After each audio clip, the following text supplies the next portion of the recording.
Hello, my name is Purdy, host of Falcon Focus, the show that brings to you everything Simmons College of Kentucky. I'm very excited this week to have a special guest with me. Join me in meeting Chris Sanders of Chris Sanders Law Firm, a local advocate for Simmons College of Kentucky and an attorney here in the city of Louisville, Kentucky. Welcome, Chris. Yeah, good afternoon, Vaughn. Nice to be here. Nice to have you here. Chris is here to talk to us today about some exciting news at Simmons College of Kentucky, not just at Simmons College of Kentucky, but for the state of Kentucky. So Chris, can you share this exciting news with our audience today? Certainly. So Vaughn, I've spent a lot of time over the last 20 years working in Frankfurt. Which brings in a lot of expertise, I'm sure. Just working with legislators, sometimes lobbying. And so I was tasked with the job of trying to help Simmons through and navigate some important legal and legislative issues toward teacher education. Mm-hmm. So if I can back up a little bit to kind of set the stage. Perfect. So, as y'all know, Simmons is a school that's well over a century old. Mm-hmm. For the first 50 years of our school, we educated teachers. Yes. We taught teachers. Mm-hmm.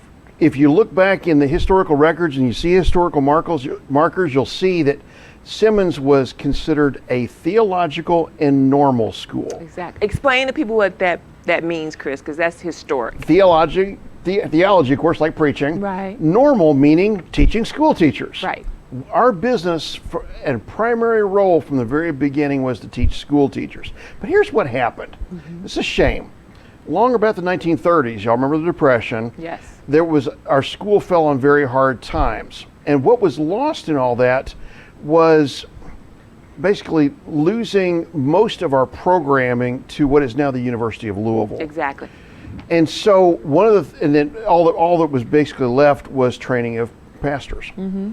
So what was lost in all that, along with a law school, along with a medical school, yes, along with science, was our ability to teach school teachers. Mm-hmm. And Chris, tell our audience how many students we had back then.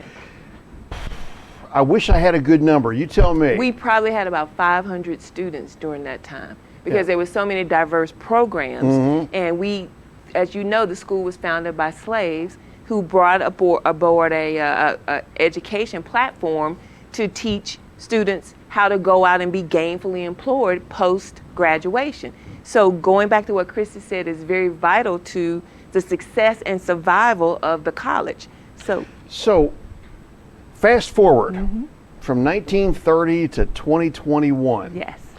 Simmons now is devoted again to teaching school teachers, but there's a little wrinkle. There's something that we've got to do in order to enable that. What that has to do with, it's a dry word, accreditation. Right. So who cares about accreditation? Everybody cares about accreditation. Everybody cares about accreditation. If you don't go to an accredited school, you can't be a school teacher. Right. There's many things you can't do, but you got to go to an accredited school. Yes. Now here's the challenge. Simmons is accredited by a national accreditor, not a regional accreditor, local accreditor, not a regional accreditor. Why does that matter? Well, because back when, after our school was pushed out of the teaching business, regional accreditation became the gold standard, became kind of the only standard for accreditation. So what did states do? They wrote regional accreditation into the law. Okay, the problem with that is that's not really on trend. Currently, over the last couple of years, and really even in the last year, the trend is now toward national accreditation. Our school is ahead of the curve. Exactly. We're doing what's expected by the United States Department of Education, which is to be accredited. Mm-hmm. Accredited is accredited, mm-hmm. whether it's national or regional. But that's not what state law says. Right. Tell us more about the state law, because if the reason you're here also is to talk about how our state law may differ from other states. That's is right. Kentucky a little bit different than other states? It's uneven. Right.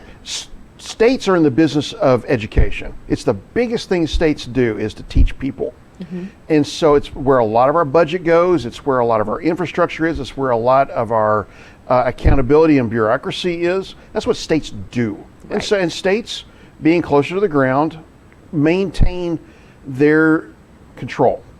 So what Kentucky does could be different than North Carolina, could be different than Wyoming, could be different than Massachusetts, because states get to choose. But trend is toward national accreditation. That's a good thing, because that means all teacher education programs will be held available to similar standards. Right. Our national accreditor is just as stringent as the state accreditors you may know about. And so, but what do you got to do? It's in the words of the law books. You got to change it. So how does that happen? Well, it happens, frankly, with a miracle. We're in the business of miracles. We're in the business Chris. of miracles.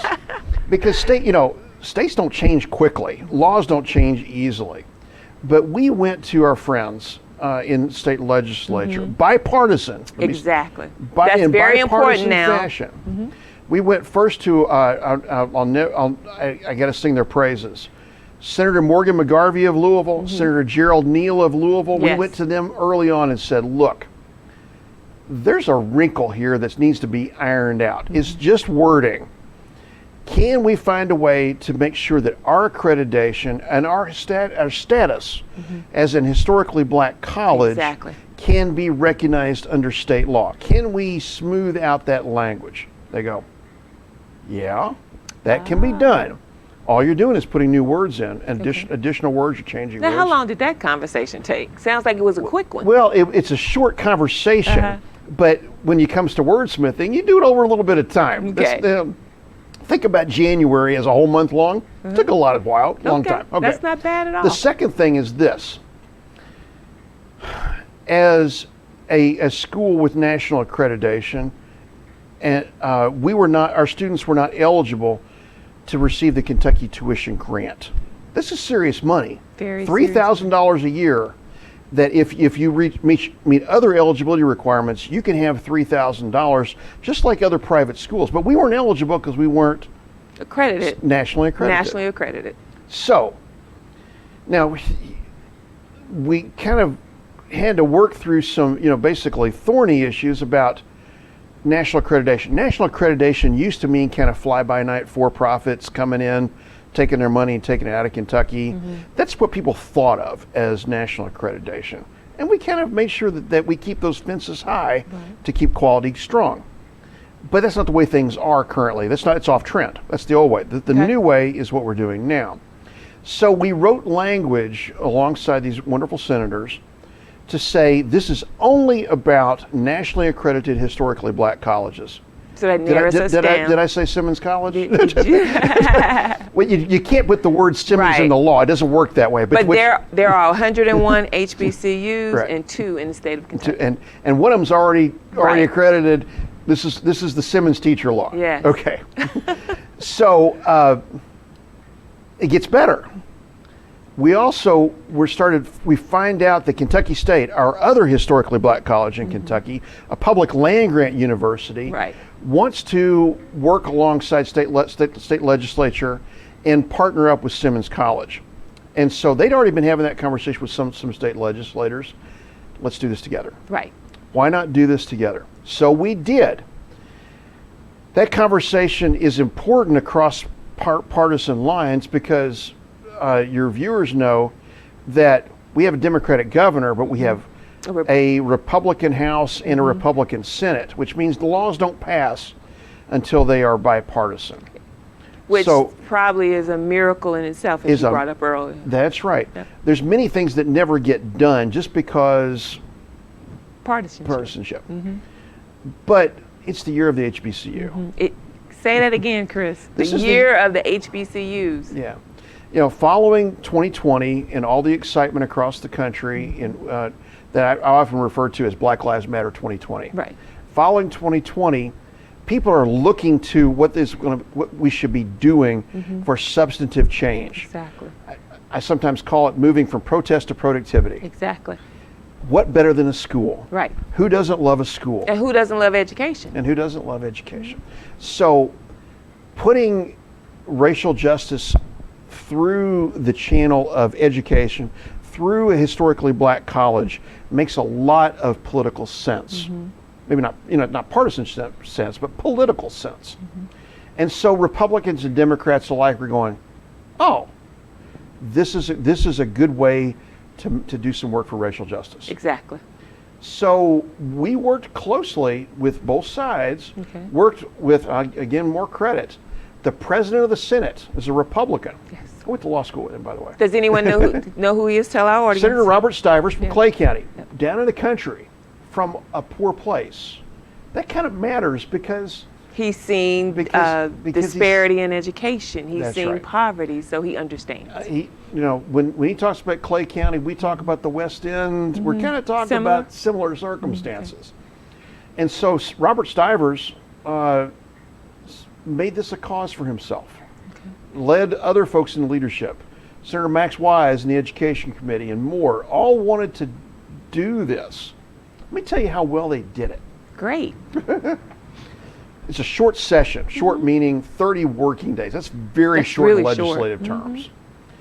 And many times that means that things don't get done because they, quote, run out of time. Do we start in January of 2020? It starts in January, but then there are breaks, Okay. and then Vacation. there's vacation, then there's a combination of veto days. There's just chunks of time that you get to work with.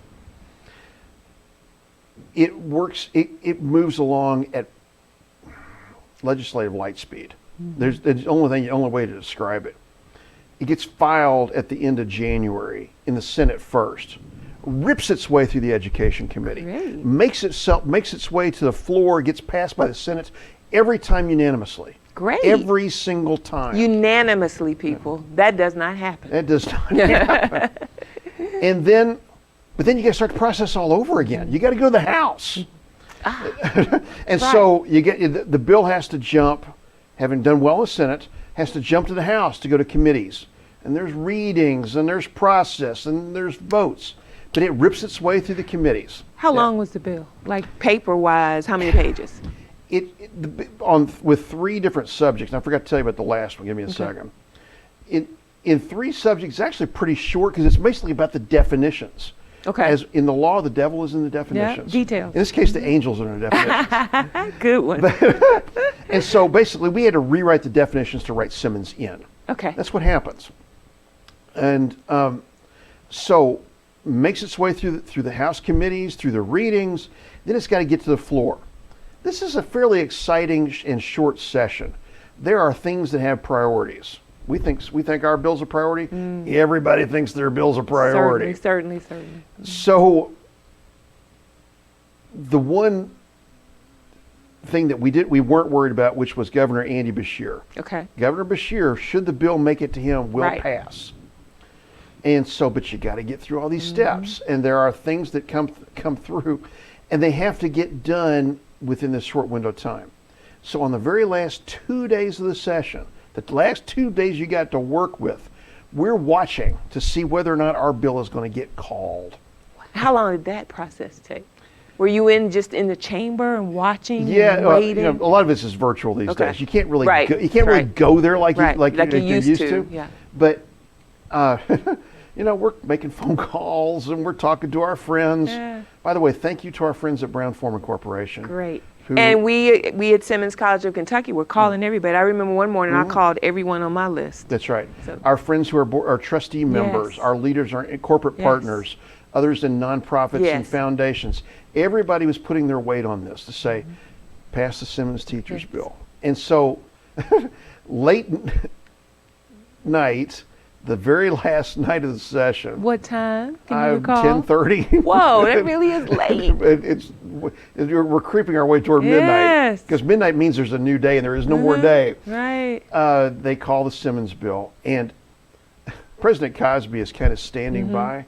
By the time I called him and said they're calling the bill now, and he's able to flip it up on the television, the bill had passed. Oh, great. And let's talk a little bit about our president, Dr. Kevin Cosby, who I hope our audience knows by now. His vision for this. Can you talk a little bit about that? President is a great student of history and a great proponent of legacy and a great proponent of public schools. Yes. And private schools, public schools especially. That's where most people go to school. So the need for black school teachers, for black students, for black student success and for white students. I was going to say not just black Not students. just black students, but also for white students. White students as well. To be under black leadership in the classroom is a high good. And the president recognized this, spoke about it, preached about it, pushed for it. So this is in some ways kind of a dream come true, a vision that he's able to kind of push into reality and leave his legacy. Of course, this is legacy. This is the stuff of legacy. Just lost track of the date now. 3 or 4 weeks ago, there was a great event held at the African American Heritage Center. Yes, I was there. It was a great event. Center for African American Heritage. Excuse me. Where Governor Beshear came, the legislators I've mentioned, Republican and Democrat, came and publicly signed the bill. That doesn't always happen either. But to hold this important bill, along with a couple of other important bills, in public space, in black space, to say this is an important event for us was a marker, something that we'll be pointing to for a long time to come. Here's what I forgot to tell you. This is a new day for partnership between Simmons College and Kentucky State. Exactly. Kentucky State is in Frankfort. It's about 45 minutes from us. Yeah. Maybe an hour. It's a public land-grant college, has a variety of programs, and generally, schools, it's kind of a long way from here, in a lot of different ways, a lot of ways you talk about such things, metaphorically. But Kentucky State wanted to do work in the west end of Louisville, where Simmons is housed. And so this is unusual. There's money in the bill, not in the budget, in the bill, very unusual. Okay. There's money in the bill to go to Simmons and Kentucky State for pilot programming in the west end of Louisville on the campus of Simmons College. So just because they put it in the bill, does that mean it's going to automatically be put in the budget? How does that work? It means that money's been allocated. Okay, so it's already been allocated. That's right. Okay. It means it doesn't have to go through the budget process. Oh, great. Right. That's great. That is a win-win. Yeah, that's a great win. Yeah, good. So I wanted to add on that it's very important to see black teachers in classrooms across whatever public or private schools. I'm actually a substitute teacher at one of the private schools in town because I think there's a need to see black teachers in classrooms as well. And I enjoy that because it just leaves a legacy in people. We all had black teachers growing up. Imagine in your formative years, if you've got teachers both black and white in positions of leadership, authority, mentoring, discipline, it just changes your attitude toward race. Oh, yes. And it's great. It's a great equalizer, if you will. We all want to learn, and we want. I applaud the fact that we got this partnership done. Yeah. I know you've been a big proponent of it, and it probably would not have happened without your hard work. So I want to say to the public and to our audience, thank you, Chris Sanders, because I know you put a lot of work into this, and we couldn't have done this without you. But let me go on further and talk a little bit about the next steps and how has this been perceived through the community? Good. When we were talking about Senate Bill 270, people go, why? Simmons can't teach school teachers? Right. Things we take for granted. Every school teaches school teachers. Right. What do you mean you can't teach school teachers? There's a little bit of education that goes with that. Yeah. Who better than a historically black college to teach black school teachers? So to pass Senate Bill 270 is a new day, and it has a lot of excitement that's going along with that. It's been a while now that we've been working with Jefferson County Public Schools under the leadership of Superintendent Marty Polio to say we want black school teachers, and Simmons is the place to get them from. So now we have the enabling legislation which will make that begin to be real. It's not fast, unfortunately. Education requires time. It requires a buildup of faculty and resources. Please send us resources. Right, and we're working on that right now. The person that's been in charge at Simmons is Michelle Penix. Michelle Penix, Go ahead. former principal here in West Louisville, if I'm not mistaken, in Jefferson County Public School System. Yes. So Simmons has hired Michelle Penix to lead this charge, and she's working with the students on testing and praxis. That's right. Can we tell our audience a little bit more about praxis and what's been done lately with praxis? This is brand new information. You're getting it first. Yes. So, because teachers ought to be good teachers, states create gatekeeping to make sure that good people get to be good teachers. One of those is standardized testing. Exactly. You get classroom education and testing, but you also get standardized testing. Standardized testing is a two-edged sword. I'm not against all standardized testing, but it has, in the law we call it disparate impact. Right. It falls pretty hard on people of color, and that's a problem because people can be good teachers and still not be able to pass tests. Can you talk a little bit more about? Can you talk a little bit more about that word you used, disparate impact? Disparate impact, which is that the law itself doesn't discriminate based upon race or color or ethnicity, but because of the ways that tests are written, because of the ways that tests are administered, it means that fewer people of color pass the test. Pass the test. Pound for pound, statistically. So whenever you recognize there's a disparate impact upon black folks who are good teachers, can't pass the test, we got a problem. Right. And so what we had been preparing to do, this is the part that's hot off the press, what we had been preparing to do was kind of praxis boot camp. Right. Spend some time to make sure people who are good teachers can actually be teachers. Exactly. Here's the part that's exciting. The state is changing its mind about praxis. How about that? Is that because of this bill or because pressure from other? It's not about the law, it's about the change. It's about the trend that we needed to create a new way on a new day to make sure that people who are already teachers can be allowed in the classroom. And so, I mean, as of the last several days, that barrier is falling. So, if you're a teacher, but you never passed the test, you need to call Simmons College because we'll tell you how to get to the classroom. Exactly. Now, when you say, so people are in the classroom teaching. They may be substitutes. Right, but they could not pass the test. They can't get their own classroom. Yeah. Okay. They may be substitutes. They may be out in industry because their dream of being a teacher has been unavailable to them. And so that's probably the low-hanging fruit, if you will, the people who already have passed the classroom and have been there doing it, but just couldn't pass praxis. So again, as Chris said, contact Simmons at 502-776-1443 and ask for Michelle Penix. And she can be your gatekeeper and give you all the information you need on learning how to be a teacher. So Chris, let's talk a little bit more about, can this model be duplicated across the country? Are we the only state that has had all of these hiccups in getting a teacher education program?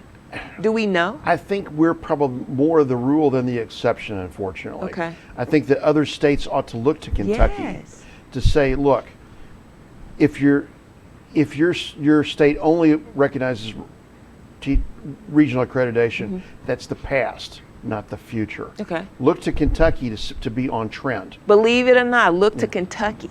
That's right. Yes. Look to Kentucky to be on trend, because Kentucky is in step with the Department of Education in Washington, where all the money comes from. Right. Now, was this decision made with the change of administration, or was it wrangling with the previous administration? You know, like DeVos was doing some things. It's actually kind of bipartisan. Okay. The Republican administration under the last president was actually trending toward national accreditation. Okay. This has been coming from some time. Good. But under Secretary of Education Betsy DeVos, under the last president, the rule was changed. Okay. Here's what's really important. That rule now needs to be embedded into law, because it's now functional in the U.S. Department of Education, but you don't want that to change back.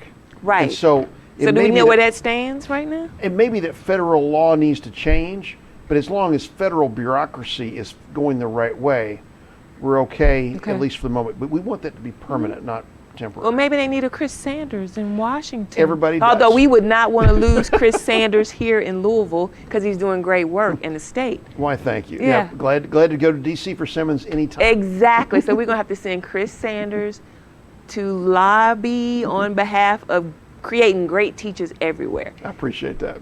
Thank you for all you have done. And Chris, before we end our show, I want to talk a little bit about how you got involved with Simmons College of Kentucky. Chris has been around us for probably 5 years. 5 years. Yeah. I've been here 4 years, so Chris, it's been great working with Chris. But Chris, tell me about your love for Simmons and what brought you here as far as part of all the good work you've been doing. Well, thank you, Vaughn. I practice law, but I don't just practice law. I say that I'm involved in law, labor, faith, and politics. Ah, great combinations. I'm not a preacher, but I help preachers. So I organize preachers. So some 5 years ago, I was able to be part of the first gathering together of what we now call Empower West Louisville, a project of Simmons College of Kentucky, bringing together black and white preachers around economic empowerment for the west end of Louisville. And we've done a lot of activities around that. Op-eds, press conferences, special events, all those kinds of things. And it's one of my jobs is to wrangle that. And Chris has done an excellent job wrangling, because we've done, how many book reads would you say we've done now? 6. 6 book reads. Right. He leads Empower West, bringing a lot of new people to the table. And that's where we like to say that our white brothers and sisters are working together with Simmons College of Kentucky to make change happen in this community. As a faith-based college, it makes a lot of sense that we bring our faith literally to the boardroom on a weekly basis. Yes, every Monday. Every Monday. Every Monday at noon. Yeah, every Monday at noon to break bread together and to debate the issues of the day. And when you spend that much time together, stuff happens. Yes. Yeah. And we've all become great friends. We've been intertwined in a lot of things that we do.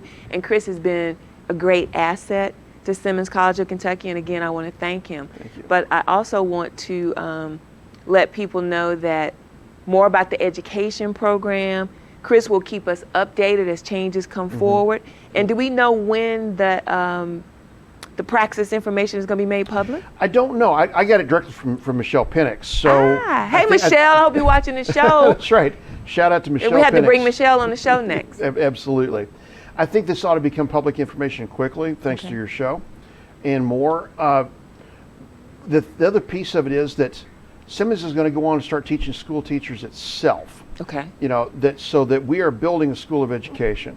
That won't happen quickly. It won't be a month. It won't be 6 months. But we are beginning in a big way. That's important. Just know that it is coming. We like to hope that within a year we will be boots on the ground and get some teachers out and get in our classrooms across the state. Right. And especially here in the JCPS classrooms. If you want to be a school teacher and you want to go to an HBCU, we have good news for you. We have great news for you. And again, reach out to us at Simmons College of Kentucky, 502-776-1443. Ask for Michelle Penix, and we'll get you all the information you need. So I want to say thank you again to Chris. Oh, my and pleasure. wrap up to our audience and just let you know, join us for next week edition of Simmons College of Kentucky's Falcon Focus.